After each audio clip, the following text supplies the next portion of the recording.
Olá, boa noite, bem-vindos ao Jornal Principal. A seguir, veja os destaques.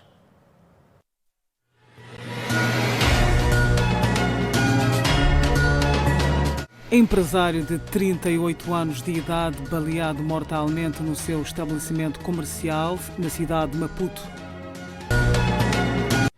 Detido na cidade de Maputo traficante de cocaína de nacionalidade nigeriana.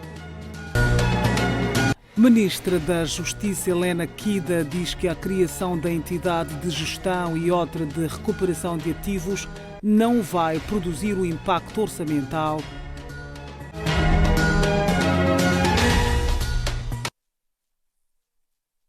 Vamos atualizar as notícias. Empresário de 38 anos de idade foi baleado mortalmente na cidade de Maputo. A polícia ainda não encontrou os assassinos. Hamid Samji, proprietário da mercearia Estrela, teria sido baleado esta terça-feira por volta das 21 horas por indivíduos que se encontravam por outro lado da margem numa viatura cuja matrícula não foi identificada. Instantes depois, os indivíduos dirigiram-se a Hamid Samji, que se encontrava a encerrar o seu estabelecimento, e balearam-no na cabeça com cerca de 4 tiros.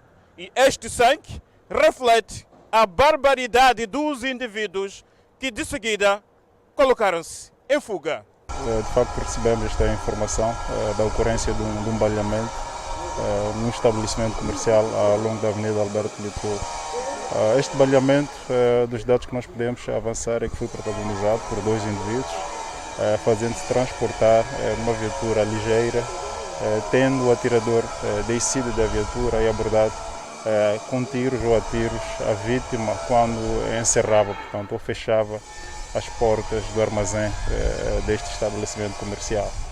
Minutos depois, Hamid Samji foi encaminhado à clínica do Hospital Central, mas infelizmente deveria perder a vida instantes depois.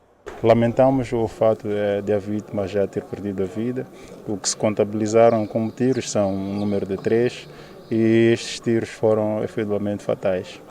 Mas nós, a partir do tomada de conhecimento, criamos um conjunto de diligências e estamos a trabalhar conjuntamente ao Cernic e ansiamos que mais rapidamente hajam respostas. Estas respostas hão de vir por causa também das pistas que já dispomos, mas estas pistas naturalmente são constantes dos autos e é pela segurança do trabalho e também para não precipitarmos qualquer tipo de demandada em relação aos criminosos. Nós estamos ansiosos que estas pistas poderão nos trazer resultados positivos. E resultados positivos são naturalmente a detenção. Essas informações também podemos considerá-las informações de caráter sigiloso. Tudo o que se desenvolve é para o esclarecimento do fato. E esta é a responsabilidade nossa, e daí que estamos muito firmes e ansiosos que isto aconteça o mais rapidamente possível. As imagens são de Valdo Massing, Coutinho Macanãs, TV Sucesso. E o Serviço Nacional de Investigação Criminal diz que os assassinos que balearam o empresário tinham a intenção de assassiná-lo e não de assustá-lo. Temos indicações que de fato ocorreu esse baleamento contra o nacional, o cidadão nacional.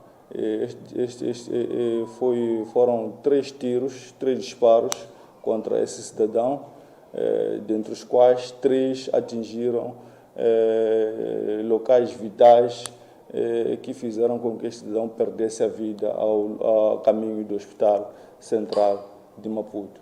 Pelos modos operandi que os mesmos usaram para este crime, tudo indica que a intenção mesmo era tirar a vida deste cidadão. Informações que nós temos neste momento, desde a recolha dos vestígios no local até esta altura, são informações que nos dão pistas certas dos prováveis autores deste crime. E o Cernic, no seu todo, a nível da cidade de Maputo, está preocupado sim com esta prática destes crimes, tanto que tem respondido prontamente e fora este crime que estamos aqui a falar, assim como de outros crimes, e a dado momento tem conseguido esclarecer vários tipos legais de crimes.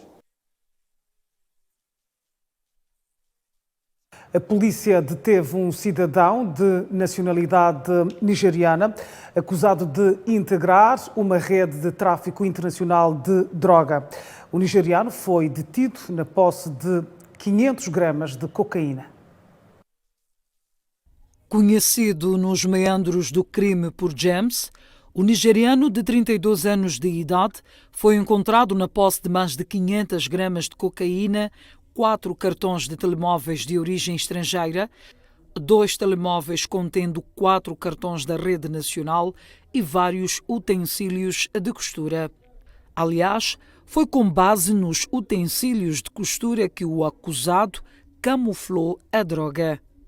James lava as mãos ao ser questionado sobre o caso. I don't know. I was given to send for somebody. I don't know if that was the first time I'm sending it. He just helped me when I came here with my house, to stay in the house, to feed me. And he asked me to help him send it to China. It's like his sample that he wants to import these materials and these things there so that he can be selling. So that was how I took it and went to send it. The person that gave me, I can't identify him. Why? He came with chopella. He was putting on a face cap and a mask. I came back here January before the lockdown. I was supposed to go back. I'm not supposed to involve in this kind of... I was supposed to go back before the lockdown. I'm learning a business. Which kind? Cosmetics. Oh. Cosmetics business. Mas o porta-voz do Serviço Nacional de Investigação Criminal na cidade de Maputo, Hilário Lole, assevera que há indícios bastantes do nigeriano integrar a rede transnacional de tráfico de drogas, dado que a cocaína apreendida estava em trânsito para a China. Estamos perante uma rede de crime transnacional em que esses indivíduos têm usado de identidade falsa, assim como registro dos seus contactos telefônicos no momento da entrega ou do procedimento do envio desta mercadoria falsos. Isto é, requeriu um trabalho de investigação criminal árduo para se identificar ou se chegar até este indivíduo.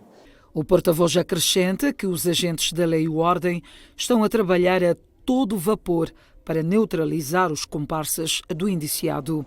E neste momento está em curso também diligências para a neutralização dos indivíduos que estão relacionados com esta prática de crime. No caso em concreto, já temos dados, segundo o próprio indiciado detido e outras informações que estão no processo. Já temos informações de outros integrantes desta quadrilha para a sua captura e posterior responsabilização criminal. Na última segunda-feira, os agentes do Serviço de Investigação Criminal visitaram a residência do nigeriano no âmbito da busca e apreensão de outros objetos do crime.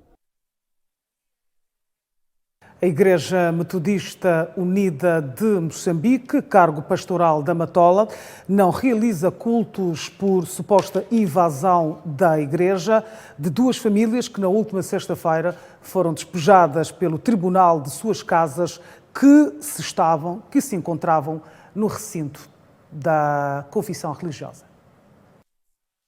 Os responsáveis da Igreja Metodista Unida, cargo pastoral da Matola, que desde a última sexta-feira estão em conflito de espaço com duas famílias, dizem que tempos antes da sentença do tribunal havia-se criado uma comissão que visava assegurar a criação de condições para acomodar as famílias em outros terrenos, algo que não veio acontecer para a desilusão da mesma. Portanto, a igreja ficou admirada quando as famílias invadem a igreja.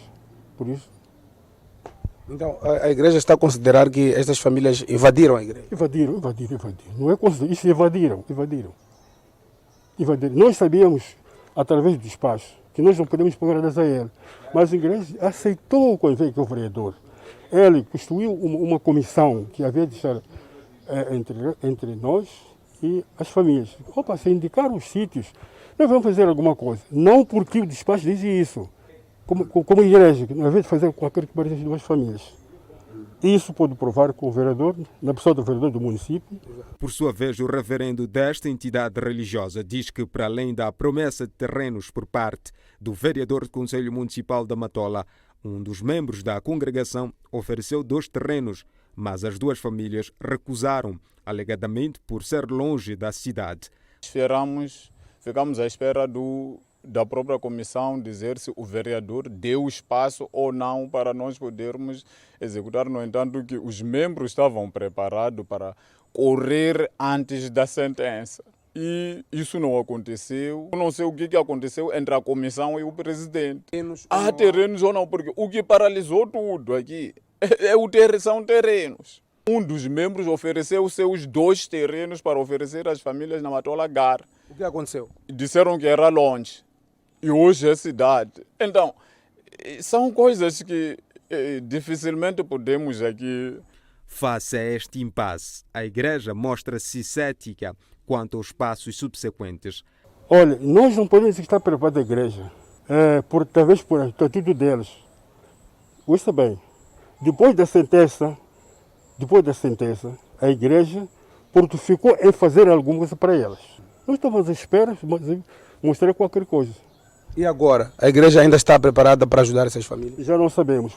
Já não sabemos disso. Porque não sabemos porque invadiram a igreja. A igreja nunca vai na violência. O tempo dirá. A igreja não vai na violência. Nós não vamos na violência. A igreja condena a atitude das famílias que, de forma deliberada, ocuparam o salão dos cultos numa clara desobediência à ordem do tribunal. Eles, o que fazem, talvez estão dizendo não ao tribunal.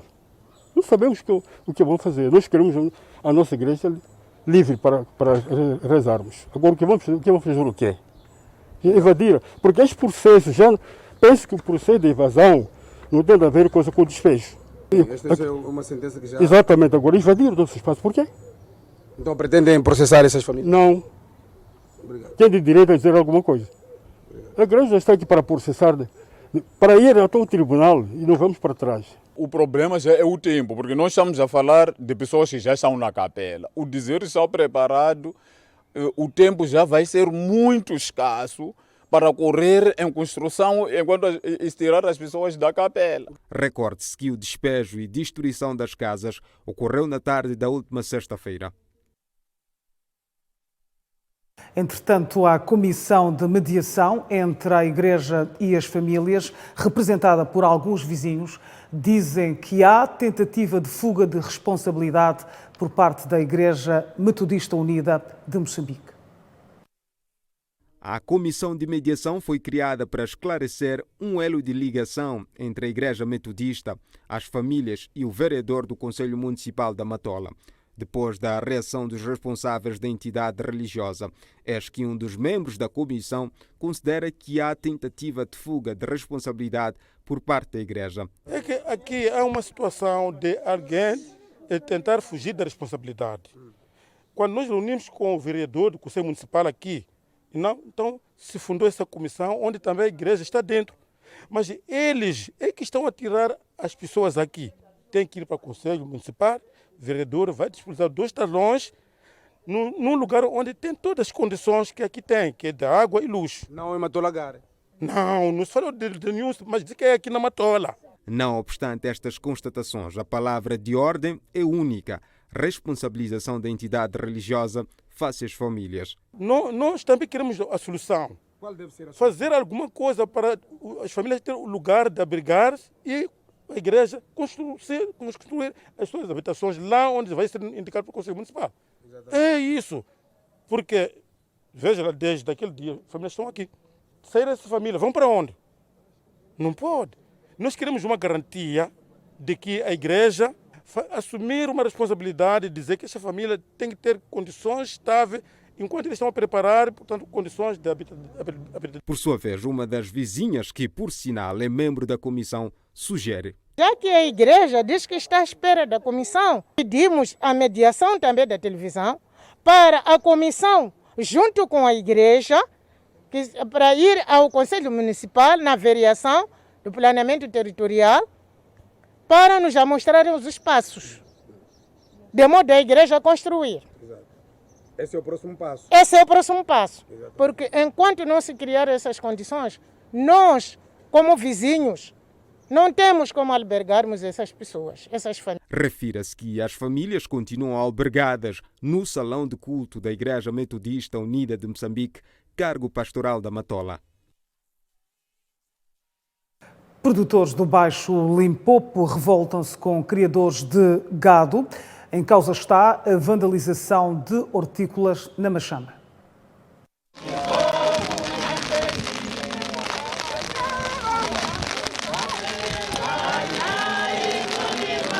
O ato ocorreu esta semana no distrito de Xonguene. Os produtores explicam que a situação é de conhecimento das autoridades do governo do distrito de Xonguene e pedem solução urgente do caso, que passa pela definição da zona de pasto e da produção agrícola. Eu tenho 33 anos produzindo aqui nessas machambas. Entretanto, os criadores de gado, quando nos encontram, atiram-nos pedras, ameaçam-nos, até com katanas. Esta situação foi apresentada ao governo. Nós pedimos solução. Pelo menos nos darem uma parte do terreno para aproveitarmos a produção agrícola. Queremos produzir nesta zona. Entretanto, estamos cansados com a situação, mas é do conhecimento do governo local. Nós apresentamos a situação por diversas vezes ao governo, mas pedimos uma solução urgente. O conflito dos produtores do regadio do Baixo Limpopo e criadores arrasta-se desde 2010. E o administrador do distrito de Limpopo diz que agricultores invadiram zonas de pasto, mas promete resolver o problema. São cerca de 190 hectares pertencentes aos criadores de Xonguene, que, segundo o timoneiro do distrito, Carlos Buchile, os produtores da cidade de Xaixai invadiram a zona de pasto. Primeiro dizer que este é um assunto que já arrasta há muito tempo.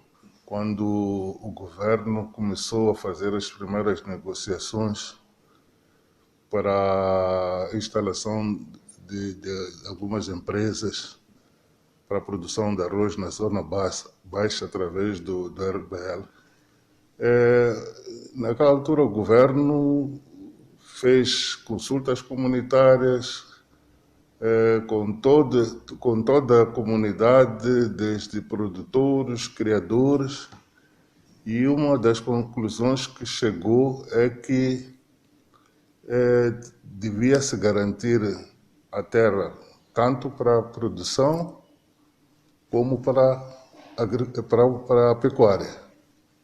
É assim que aquele espaço que está em conflito hoje, aliás, é terra que está definida para o pasto. Com o tempo, alguns produtores foram invadindo a zona de pasto, mas notar que em 2010, 2011, nós não tínhamos muitos problemas de estiagem.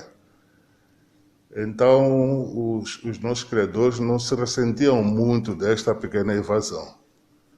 Aos poucos, alguns produtores foram invadindo a zona de pasto e, reconhecidamente, eles sabiam que era a zona de pasto. E, maioritariamente, são produtores que vinham de Xaixai, não de... O administrador descarta a possibilidade de expulsar os produtores por ser uma atividade rentável para as suas famílias. Criamos comissões tanto dos agricultores como dos criadores, que é para reprimirmos. Obviamente, se nós tivéssemos que seguir à risca a lei, nós teríamos que expulsar os invasores, ou seja, os produtores.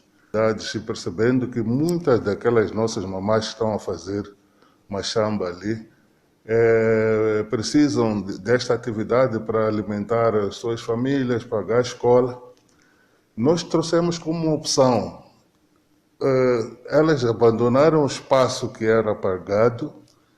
Enquanto isso, o governo do distrito iria identificar espaços nas casas agrárias. Nós temos 7 casas agrárias e temos espaço lá.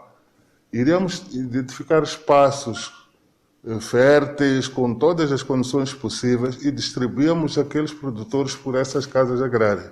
Emílio da Conceição, província de Gaza. A área operacional do FIPAG vai investir 10 milhões de meticais para melhorar e evitar restrições no abastecimento de água potável às populações da cidade de Climane, província da Zambésia.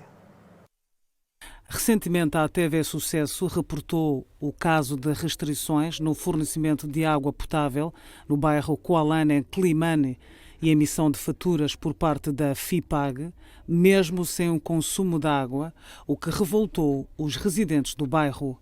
Há 4 meses, para mim, há 4 meses na minha casa, mas em todas as vezes trazem fatura.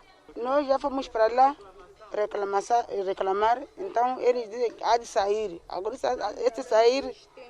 esse sair dele, nós não sabemos quando é que vamos sair, vai sair água.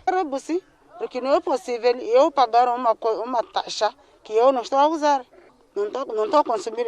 Assim já tenho fatura de 2.000, mas estamos a hesitar em ir pagar, porque não estou a consumir água. Eu vivo nesse bairro mesmo, mas temos muitas dificuldades de água. É normal a água não ficar 1 semana, 2 semanas sem água sair, mas nós já pagarmos, as donas já falaram para virem pagar água aqui, nós levamos dinheiro, começa a me cobrar. Então aqui temos dificuldades de água. Água para sair 22, 23, 0 horas. Agora 0 horas nós temos medo de sair para fora para só encher água. Porque antes, quando a pessoa tem 600 meticais, uma coisa que a pessoa não consome. Aí se estou com lenço na cabeça, já estou cansada de carregar baldes nos poços, mas temos torneiras que todos os meses trazem-nos fatura. Em resposta ao descontentamento dos consumidores, reconhece problemas no abastecimento de água e referiu que neste momento estão em curso atividades de melhoramento dos canais de distribuição para garantir o fornecimento sem restrições. Bem, neste momento, dizer que o abastecimento está melhorado, pese embora na última semana tivemos alguma turbulência face a alguns cortes de energia que registramos, mas que foram passageiros. A situação já voltou à normalidade. Neste momento estamos a fazer uma captação de perto de 18.000 metros cúbicos dia e estamos a abastecer perto de 22.000 clientes, 189 fontenários, e estamos com uma cobertura de perto de 61%. Fakira Messalo disse que a reabilitação da infraestrutura está orçada em 10 milhões de meticais. Em termos de investimento, nosso investimento encontra-se repartido. Temos ações de curto prazo, temos um investimento avaliado em perto de 10 milhões de meticais. É esse investimento que fizemos a aquisição de algumas tubagens, estamos a adquirir alguns geradores de emergência, mas a longo, posso dizer, a médio prazo, temos algumas ações também, que vai consistir na abertura de 4 furos, construção de uma linha adutora, perto de 10 km de extensão, uma linha adutora de 300 milímetros de diâmetro, que vai fazer com que haja mais água na cidade. O Fundo de Abastecimento de Água Potável em Climane já procedeu à ligação para mais de 60 mil habitantes da cidade de Climane. A falta de água potável no rio Munapo está a condicionar o sistema de abastecimento de água potável, impondo restrições aos consumidores há mais de 3 meses. A Administração Regional de Água Centro e Norte diz que o rio Munapo, que abastece a barragem de Nampula, já não responde na demanda do fornecimento deste precioso líquido à população e indústria. A barragem foi construída em 1959. Esta albufeira tem a capacidade de armazenar cerca de 3,8 milhões de metros cúbicos de água, já com o crescente número de habitantes e indústrias. A verdade é que o volume de água armazenada abaixou, segundo deu a conhecer esta terça-feira em coletiva de imprensa o diretor do FIPAC em Nampula. Vamos ter que reduzir o volume produzido. A nossa produção máxima é de 40 mil metros cúbicos a dia. Agora, com este volume armazenado, obviamente teremos que modificar a exploração dos 40 mil para a metade. Estaremos aos 20, 22 mil metros cúbicos por dia. Com este volume é possível assegurarmos o abastecimento à cidade de Nampula. Obviamente o abastecimento não vai ser de forma normal, como era habitual, de janeiro até a data. A distribuição terá de ser feita por vias de restrições, ou seja, por vias de bairro. Quer dizer, há de haver uma data, um dia em que o abastecimento será feito em alguns bairros e no outro dia em outros bairros. E este plano será elaborada e será também disponibilizada para o consumo público, de modo com que saibam concretamente quando que terão água em determinado bairro. De maneira que é assim como vai ser feita a distribuição de hora em diante. O diretor do FIPAC em Nampula, Inácio, diz que existem ações em curso visando operacionalizar cerca de 10 furos de água nos bairros mais críticos desta autarquia. Bom, temos alternativas, sim, que já estão em cursos. Neste preciso momento contamos com um campo de furo na zona de Namiteca, onde temos neste exato momento 10 furos, das quais neste momento estamos a mobilizar equipamentos, um trabalho de procurement está a ser feito, de modo a operacionalizarmos esse campo de furo. Com este campo de furo esperamos uma produção de 5 mil metros cúbicos ao dia. 5 mil metros cúbicos ao dia é um volume bom, que é possível abastecer a 70 mil habitantes. Com imagens de Walter Faria, Leonardo Gimo, TV Sucesso. A seguir ao intervalo, veja as notícias relacionadas ao Orçamento do Estado para 2021 e mais notícias. Para já, veja a previsão do tempo para as próximas 24 horas.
De volta às notícias, a Ministra da Justiça, Assuntos Constitucionais e Religiosos, Helena Kida, diz que a criação de entidades de gestão e de recuperação de ativos não vai produzir um impacto orçamental elevado.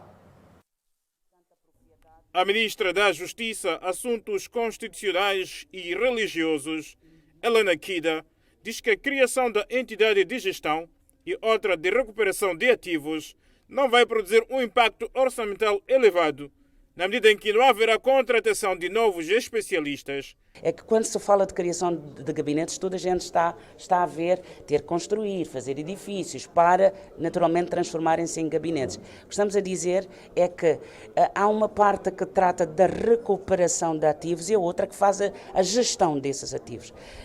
E nós, a priori, dizemos, vai acontecer dentro do Ministério da Economia e Finanças e dentro da Procuradoria-Geral da República, que é quem, na verdade, tem a vocação de investigar e identificar os bens e, naturalmente, trazê-los.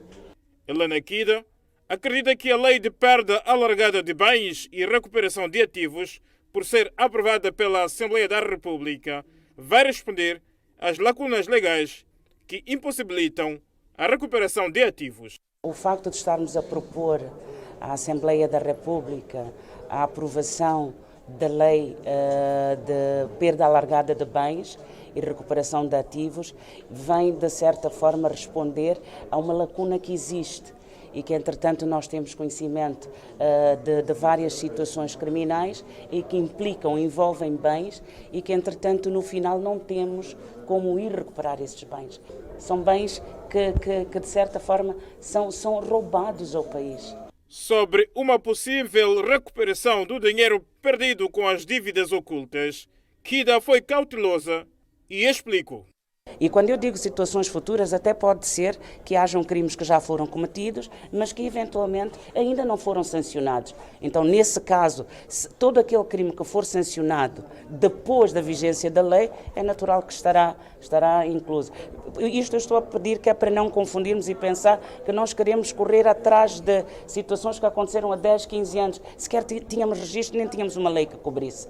Mas agora temos esta lei que, naturalmente, a partir dela é possível e será possível recuperar todas aquelas situações em que o julgamento e a condenação ocorram na vigência desta lei. Daí a urgência da aprovação desta lei. Já o presidente da Comissão do Plano e Orçamento da Assembleia da República, António Niquis, diz que a proposta de lei de perda alargada de bens e recuperação de ativos vai acabar com a impunidade dos violadores do comércio transnacional.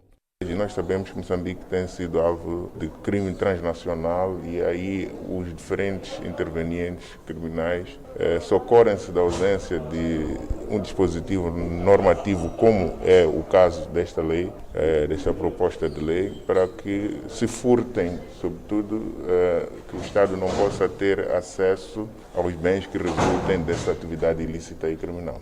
Refira-se que o país tem perdido muitos milhões de meticais devido à falta de um instrumento legal para reaver ativos decorrentes de práticas ilegais. A Comissão do Plano e Orçamento da Assembleia da República garante que o orçamento de 2021 vai priorizar áreas mais afetadas pela Covid-19, com destaque para as áreas sociais, como a educação, saúde, entre outros. Nós ainda não começamos a analisar, portanto, o orçamento do Estado para 2021, ainda não começamos a analisar o plano econômico e social. Estamos agora num processo de agilização de alguns instrumentos, como este caso, que já haviam dado entrada na sessão passada, e naturalmente que em sede própria, quando estivermos a fazer a análise do Orçamento do Estado para 2021 e o respectivo Plano Econômico e Social, vamos emitir o nosso pronunciamento. Para este efeito, penso que há medidas enérgicas que o Governo tem estado a implementar, de forma a permitir que a economia continue a funcionar, sobretudo os setores nevrálgicos da economia, não é? E também o impacto que a economia tem estado a sofrer por conta destes problemas de saúde pública. E então vamos ver como é que vai ser essa dinâmica, mas nós naturalmente estaremos atentos para podermos incentivar que na redistribuição do grande bolo as áreas sociais estejam devidamente priorizadas. A Comissão vai agora entrar para essa fase, que é um dos instrumentos que também vai ser objeto de análise nesta sessão. A proposta de orçamento retificativo, que visa, no final do dia, é um exercício que o Governo pretende com ele conformar as normas de execução financeira às dinâmicas macroeconômicas que resultaram da natureza atípica do ano fiscal de 2020. Toda a série de medidas, incluindo os indicadores de crescimento econômico que foram baixando, iniciamos com uma perspectiva de crescimento da nossa economia que, portanto, depois desceu para 2% e acabamos estando em cerca de 0,8% agora. Isso resultou numa perca de perto mais de 22 mil milhões de meticais. Portanto, é preciso que esses impactos macroeconômicos estejam devidamente refletidos nesse orçamento retificativo que vai ser objeto de apreciação nesta sessão.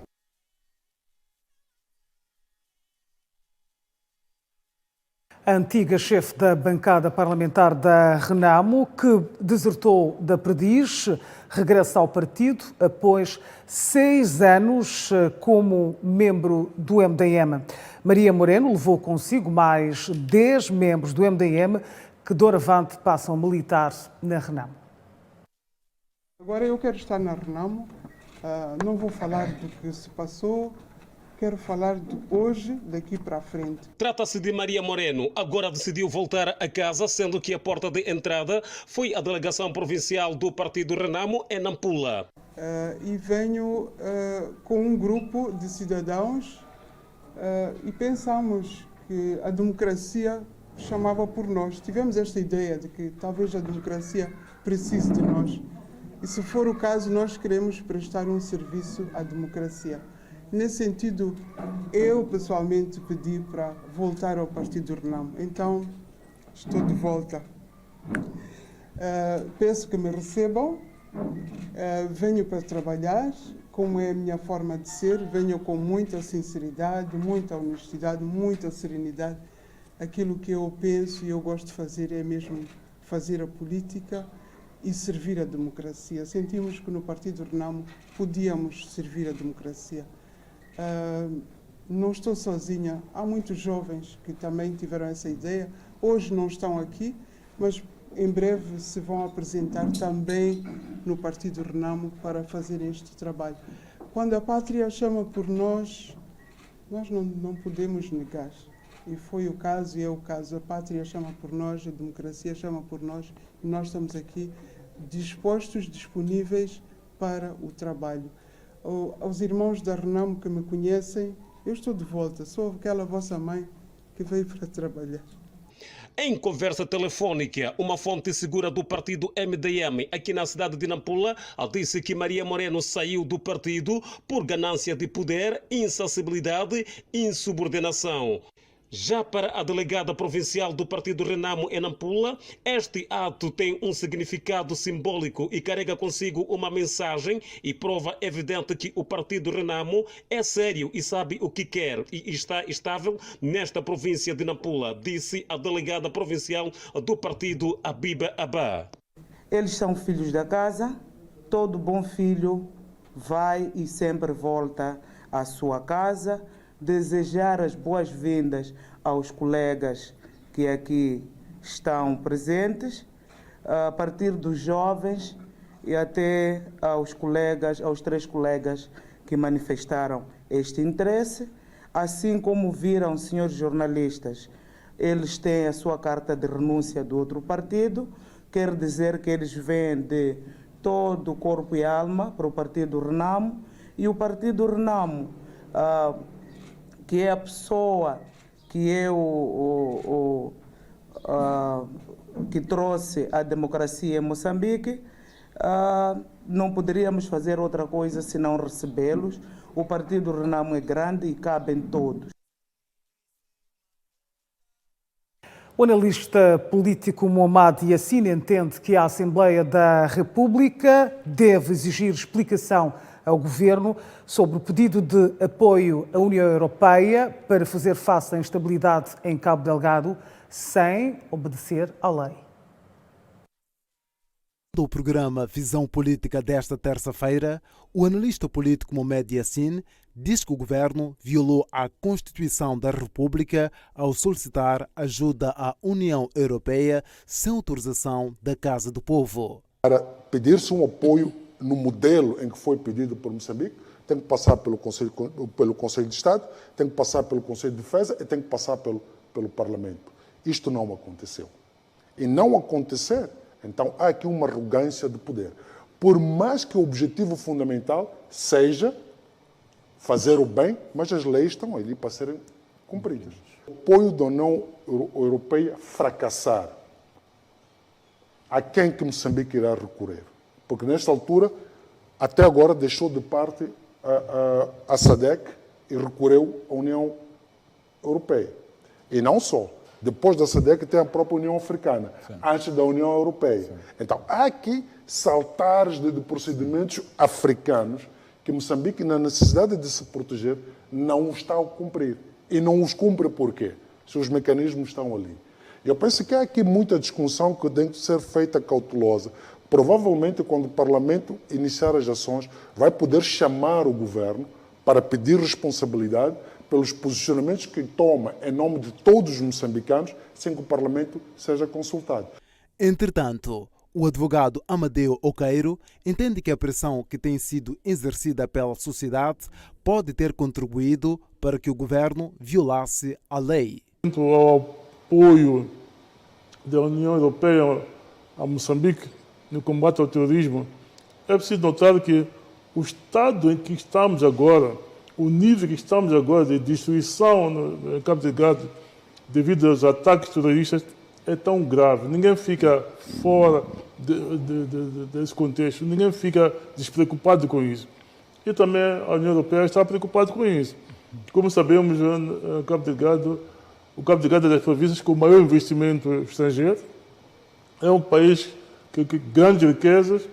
É um país que interessa também, em particular a União Europeia, que haja proteção, haja paz naquela região, para que os megaprojetos desenvolvam o seu ritmo sem perturbações. A confirmação do apoio da União Europeia ao país surge a menos de 2 meses após o pedido formal do governo através do Ministério que tutela a diplomacia. A Sociedade Águas de Moçambique e a Administração Nacional de Áreas de Conservação juntam forças para a preservação da biodiversidade no país.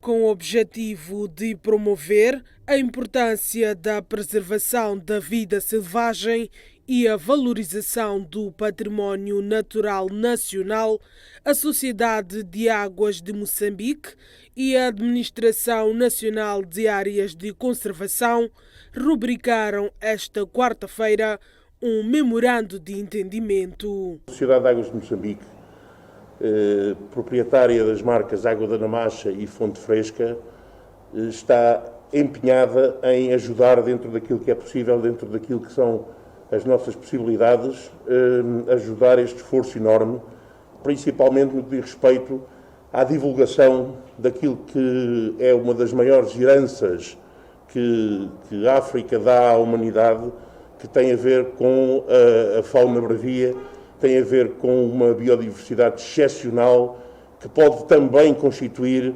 um importante encame financeiro, como nós vemos acontecer noutros países. Miguel Padrão reiterou a vontade da Sociedade de Águas de Moçambique em apoiar mais projetos da ANAC que têm como objetivo preservar as espécies de que o país dispõe.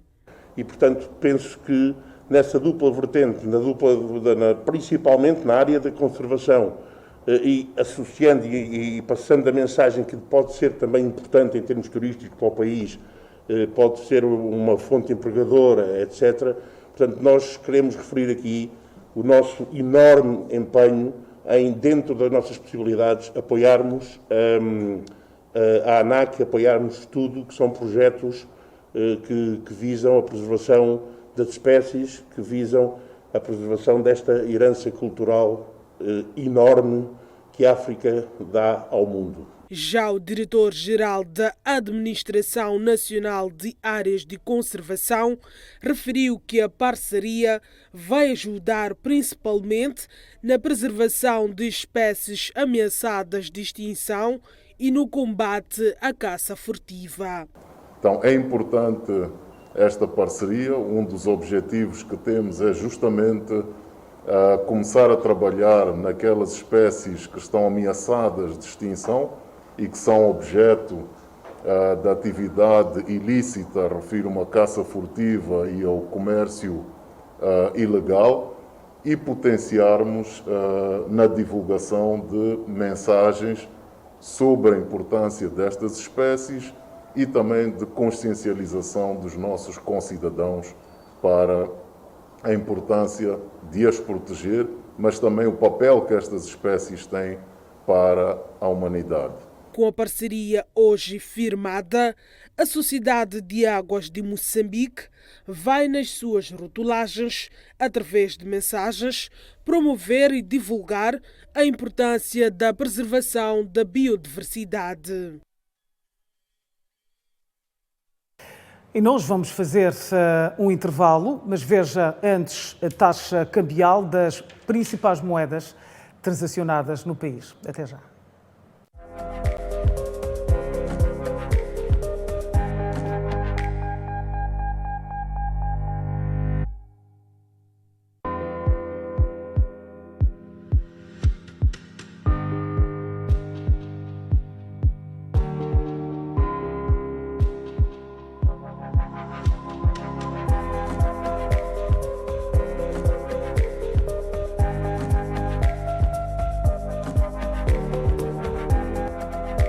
Este câmbio tem o patrocínio do Banco Letcego.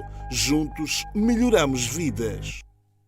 A seguir veja os factos históricos de hoje, 14 de outubro de 2020.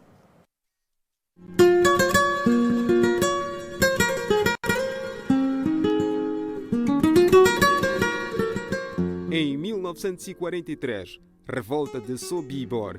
Cerca de 50 prisioneiros escapam ao Holocausto. Em 1964, Martin Luther King Jr. torna-se a pessoa mais jovem a receber o Prêmio Nobel da Paz. Em 2017, uma enorme explosão causada por um caminhão-bomba na Somália mata 358 pessoas e fere mais de 400.